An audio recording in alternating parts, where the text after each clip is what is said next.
Hello, this is Wendy Garcar's Micro Business Growth Club, the Packed Lunch series, and this session is about understanding communication styles. There are 4 universal styles that people use.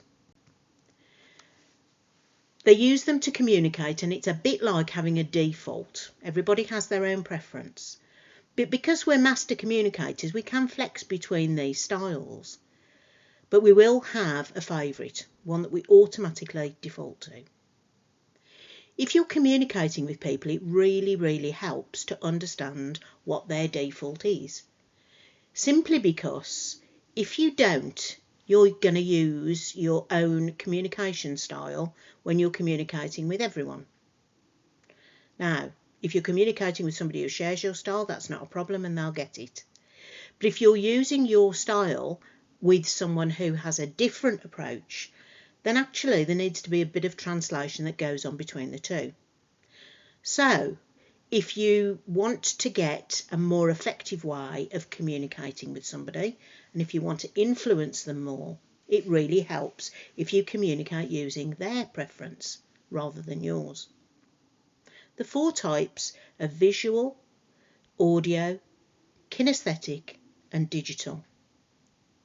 This is how to recognise them and how to deal with a user of that style. So visual communicators then hate waffle. They like to get to the point. They don't like to beat around the bush. They like to go straight for the outcome. They need to understand what you want from them. And if you don't do that, then what they will show is actually that they get bored very easily. They want to focus on the outcome. They're very results orientated, so they need to get to the point.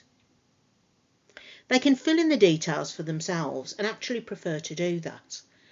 And whenever you're communicating with them, if you're giving them a task to do or if you're involving them in anything, they do like a deadline. They're very quick and efficient communicators. And if you get on the right side of a visual communicator, they're what we call doers. So they're a great addition to a team because they'll get on and just do things. So if you're working with a visual communicator, how can you get the best out of them? Well, the first thing is you need to start with a clear description of the result that you want from the communication. Tell them what you want the end point to be. You can also ask them what they need to complete the task. If they've got a need or if there's something missing for them, they'll tell you. But the key thing about working with a visual communicator is never micromanage them. It's counterproductive. They'll dig their heels in and they'll become a bit more stubborn, maybe a bit more awkward. So recognise the signs of a visual communicator and then work with those. The second type is audio communicators. Now, audio communicators are experience driven. So they're very common sense. They work in the here and now. They like to know what the present situation is, very down to earth. But they need to ask questions to understand the situation and fill in gaps if they have them. What you'll find then is the way to recognise an audio communicator is that they are going to ask lots of questions. And because they're asking lots of questions, they can come across as negative or nitpicky. They're not like that at all. They're just trying to get enough information to be able to make a decision or to understand what's happening. They do like to debate and they like to challenge what doesn't make sense to them. So expect heated or sometimes lively conversations with these people because what they're doing is striving to understand the backdrop of what the communication is about. So if you're dealing with them and you want to get the most out of an audio communicator, give them an overview, tell them what the detail of the topic is that's under discussion and an outcome of what you're looking for, and then ask if they have questions. Invite that because they will feel then that you are acknowledging their need for more information. They need to feel that they can influence, so they don't like done deals. So once you have got those main points across, their questioning is about finding out how they can influence and how they can set a context for what the communication is. You need to give them time to formulate their questions.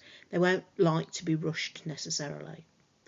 Audio communicators are a great addition to teams because, of course, they add the detailing, and that can be really important when you're dealing with complex situations. The third type are kinesthetic communicators. Now, these are people that are driven by relationships. They're very much around making sure that comfortable people get what they need out of a communication, and they're very mindful of feelings and emotions too. You'll know that because this style will need to do small talk to create rapport for every communication that they have. Even if they know you really well, they will need to do some of that small talk to sort of set the tone for the conversation that you're about to have. If you don't give them the time to do that, then what will happen is that they will start to get concerned that they've done something to offend you, or they haven't quite got something right, and they'll be so focused on that they'll stop listening to you. So it's really important that you give them that time to make that connection, create that rapport with small talk, and then once they've done that, you will have their attention and they will listen to what you have to say.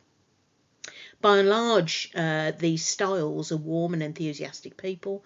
They don't like to work in isolation because they feed from the energy of other people. That doesn't have to be face to face. It can be online or even in email. But they do need to connect with other people. And they do worry about the outcome of communication from a people perspective. So these are really the heart of a team. If you have kinesthetic communicators in a team, then they are the sort of glue that holds the team together.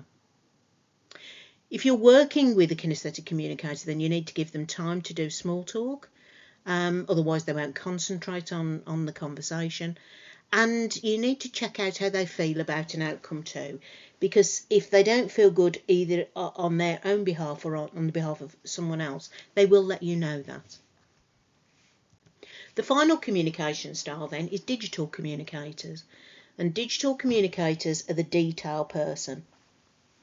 They're driven by logic and sequence. And if anyone is going to have a tendency for perfectionism, it is digital communicators. They need the facts of the situation and they will take time to review those facts and come to a considered decision. They're also quite adept at spotting errors and inconsistencies and can do that really, really quickly. So they're great for monitoring standards and making sure that things are I's are dotted and T's are crossed within a team. You do have to be careful though with those perfectionist tendencies because that can get a little bit out of hand and go a bit too far. If you're working with a digital communicator, then you have to give them a supporting document with the detail because they'll go back and they will refer to it later on. You also have to give them time to digest the information. So whatever you do, don't try and push them into a decision prematurely. You need to give them time to just reflect on the information and make sure that they've just checked out all of the detail to their satisfaction. They can be quite critical as individuals, but you shouldn't take that criticism personally because what it's about is the topic under discussion. So the key thing is give them breathing space. Great for teams because they are the detail person and they'll make sure, as I say, that your I's are dotted and your T's are crossed. So if you want to influence others using style, you will have gone through those descriptions, and I have no doubt that as I've been describing them, you will be slotting people that you know really well into those styles because they're quite easy to spot. So when you're working with people, the more you do this, the better at it you get and the quicker at it you get. So the key thing to remember is if you're trying to influence somebody, spot what their style is and communicate using their style, not your own. Allow them what they need to feel comfortable with the communication because if they feel comfortable and relaxed, then you're more likely to get a positive outcome from the communication that you have. And if you're addressing a group of people, maybe in a presentation or at a meeting, and you're giving information away, then try and give it in 4 ways to cover the styles. And I've given you a little example here of how you might do that. So if you are doing a presentation, you might have a PowerPoint. Those images and that outcome up front will satisfy the visual communicator, so that's great. If you've got some audios in the audience, then try and arrange a bit of a Q&A so they get a chance to ask questions. If you've got kinesthetics in the audience, then an opportunity to connect with others, either at the beginning over coffee when everybody's arriving, or in breakout rooms if you get a chance to do that. And then always offer a handout of the key points so that the digital communicators can take away the relevant facts and consider them.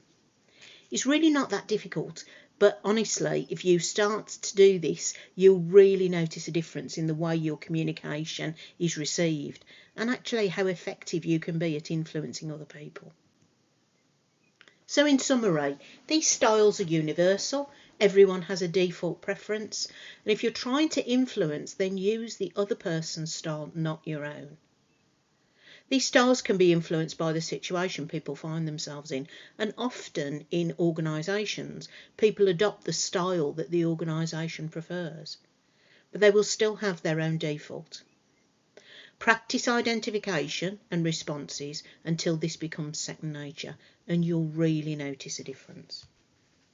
If you want to know more about this or any other topic, all of our members get access to lots of training videos and different documents, and we have masterclasses and meetings where we discuss things like this all of the time. So please feel free to contact me or check out the website, and it tells you details about the Micro Business Growth Club membership.